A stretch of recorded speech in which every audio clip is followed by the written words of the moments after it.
வணக்கம். இது உங்கள் சுரேஷ் ஃபார்ம். நம்ம சேனலை சப்ஸ்கிரைப் பண்ண அனைவருக்கும் நன்றி. சப்ஸ்கிரைப் பண்ணாங்க அனைவரும் சப்ஸ்கிரைப் பண்ணுங்கள். மேலே அந்த பெல் பட்டன் நமக்கு வாங்க இன்றைக்குள்ள வீடியோக்குள்ளே போகலாம்.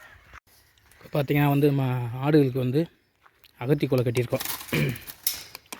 ஆடுகளுக்கு அகத்தி குலை நம்ம கட்டியிருக்கோம். காலையில் பார்த்திங்கன்னா நம்ம மக்காச்சோளம் கொடுத்தாச்சு.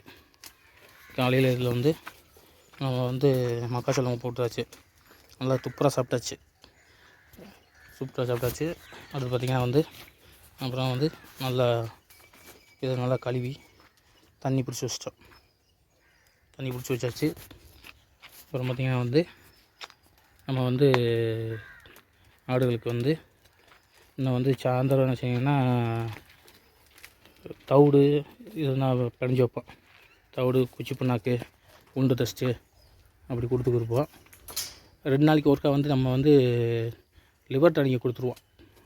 லிவர் டானிக்கை எப்படின்னா நம்ம டேரெக்டாக வாயிலேயே ஒரு 10 ml அடிச்சு விட்றது. ஏன்னா 2 ஆடுனால நம்மளுக்கு பிடிச்சி கொடுக்கறதுக்கு ஈஸியாக இருக்குது. அடுத்து பார்த்திங்கன்னா இன்னும் ஒரு குறாலும் இன்னும் ஒரு கடாயும் பிடிக்கணும்.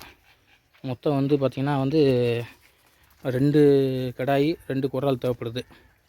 அதை பிடிக்கணும். இது பார்த்திங்கன்னா ஃபங்க்ஷனுக்காண்டி இதை நம்ம பிடிச்சிருக்கோம். நம்ம அடுத்து சொல்கிற மாதிரி பிடிக்கணும்னா அடுத்து நம்ம இந்த ஜூலைக்கு அப்புறந்தே நம்ம செம்பரியாட்டு குட்டி பிடிச்சி கொஞ்சம் பெரிய லெவலில் பண்ணுவோம். இப்போ இந்த ஒரு 2 மாதத்துக்கு இதவே நம்ம இதைத்தையும் வச்சு நம்ம மெயின்டைன் பண்ணலாம். இன்னும் ஒரு பார்த்துக்கிட்டுருக்கோம். ரேட் அதிகனால சரி நம்ம கடாவும் இதுவும் பிடிக்காமல் இருக்குது.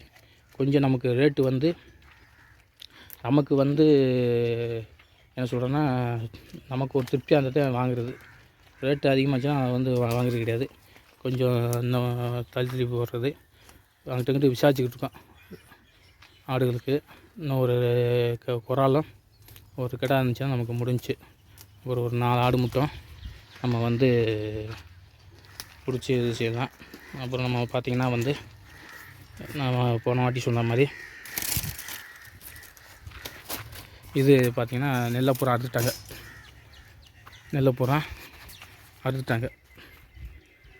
இது முக்கால்வாசி தான் அறுத்துட்டாங்க. இன்னும் இது மட்டும் பார்த்திங்கன்னா விளையாமல் இருக்குது. இது இன்னும் ஒரு மாதத்துக்கு வரும்னு நினைக்கிறேன். ஒரு மாதத்துக்கு அப்புறம் அறுப்பாங்கன்னு நினைக்கிறேன். இது ஃபுல்லாக அறுத்துட்டாங்க. அங்கங்கே மாடு மேய்ஞ்சிக்கிட்டு இருக்குது பாருங்க. மாடு மேய்ஞ்சிக்கிட்டு இருக்குது. அப்புறம் நம்ம வைக்கோல் இப்போயே நம்ம வைக்கோலை சொல்லி வச்சுருக்கு. அதை எடுத்து நம்ம படப்பா போட வேண்டியிருக்கும். படப்பா போட்டு நம்ம அடுத்து இதுக்கு வேறு எது பிரச்சனை கொஞ்சம் கொஞ்சமாக சேர்க்கணும். மொத்தமாக இது செஞ்சோம்னா பார்த்திங்கன்னா